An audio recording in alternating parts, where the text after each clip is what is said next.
تنصروا الله ينصركم ويثبت أقدامكم.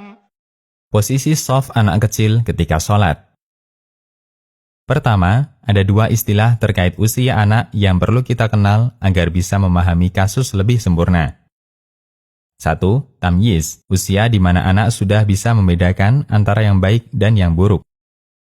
Bisa membedakan antara yang bermanfaat dan yang membahayakan dirinya. Dia bisa memahami sholat, dia tahu sholat itu tidak boleh kentut, tidak boleh lari-lari, atau tolah-toleh. Dia tahu najis tidak boleh disentuh, aurat harus ditutupi, dan seterusnya. Indikator usia tamyiz lebih bersifat psikologis dan bukan indikator fisik. Umumnya, anak menginjak usia tamyiz ketika berusia 7 tahun. 2. Balik, usia di mana anak sudah mendapatkan beban syariat, sehingga mereka berdosa ketika meninggalkan perintah agama atau melanggar larangan agama. Indikator usia ini adalah indikator fisik. Untuk anak lelaki, indikatornya mimpi basah, yaitu keluar mani. Sementara untuk wanita, ditandai dengan datangnya haid. Usia balik sangat variatif, karena ada banyak faktor yang mempengaruhinya, al-mausu'ah, al-fiqhiyah. Kedua, dilarang memutus shaf. Memutus shaf dalam sholat hukumnya terlarang. Bahkan Nabi SAW memberikan ancaman rahmat untuk dirinya akan diputus. Dari Ibnu Umar radhiyallahu anhuma, Nabi SAW bersabda, yang artinya, siapa yang menyambung shaf, Allah akan menyambungnya, dan siapa yang memutus shaf, Allah Ta'ala akan memutusnya. Hadis riwayat Nasa'i dan disahihkan Al-Albani. Al-Munawi mengatakan, siapa yang memutus shaf? Bentuknya adalah orang yang keluar dari shaf tanpa kebutuhan.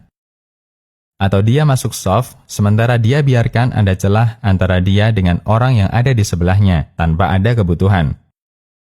Allah akan memutusnya, artinya Allah akan menjauhkan dirinya dari pahala dan tambahan rahmatnya.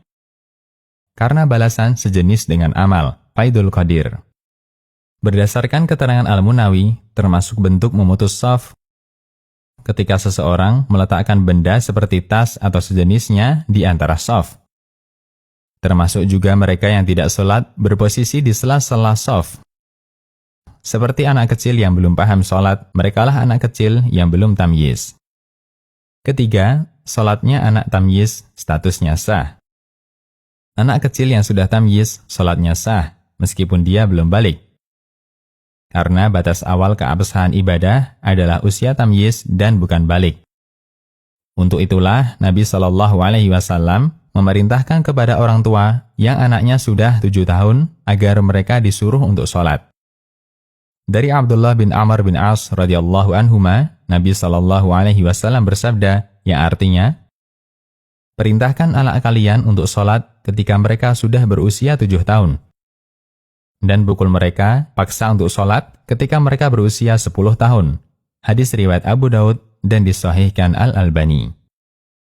Anak usia 7 tahun sudah diperintahkan untuk sholat menunjukkan bahwa sholat mereka sah. Dan batasannya adalah mereka sudah tamyiz. Dalil lain yang menunjukkan bahwa sholat yang dikerjakan anak tamyiz statusnya sah adalah hadis dari Amr bin Salamah radhiyallahu anhuma. Beliau menceritakan, kami tinggal di kampung yang dilewati para sahabat ketika mereka hendak bertemu Nabi SAW di Madinah. Sepulang mereka dari Madinah, mereka melewati kampung kami.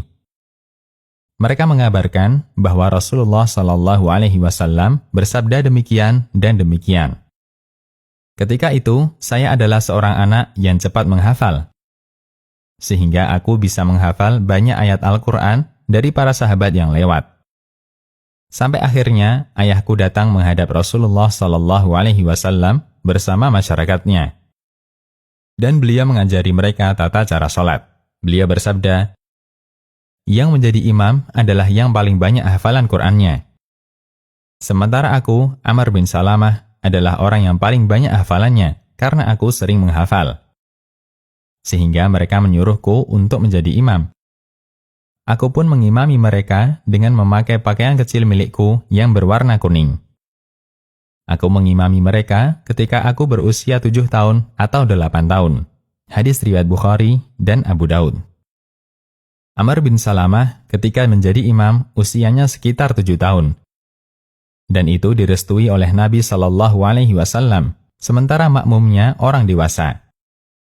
Menunjukkan bahwa sholat yang dikerjakan Amr bin Salamah statusnya sah. Keempat, posisi shaf anak kecil yang sudah tamyiz. Karena anak kecil yang tamyiz sholatnya sah, maka dia boleh sholat jamaah di posisi shaf orang dewasa dan tidak terhitung memutus shaf. Anas menceritakan pengalamannya ketika sholat sunnah di rumahnya bersama Nabi SAW. Aku pun menggelar tikar kami yang sudah menghitam karena sudah lama dipakai. Kemudian aku perciki dengan air, lalu Nabi SAW berdiri menjadi imam, dan saya membuat shaf bersama seorang anak yatim di belakang beliau, dan ada nenek di belakang kami. Lalu Rasulullah SAW mengimami kami salat 2 rakaat dan salam. Hadis riwayat Bukhari dan Muslim. Anas bin Malik radhiyallahu anhu membuat shaf bersama anak yatim. Dan pengertian yatim adalah mereka yang ditinggal mati ayahnya sebelum masa balik. Kemungkinan besar anak yatim ini sudah tamyiz. Kelima, anak yang belum tamyiz. Anak yang belum tamyiz belum bisa memahami salat. Terkadang dia tolah-toleh, dia kentut diam saja, atau banyak gerak.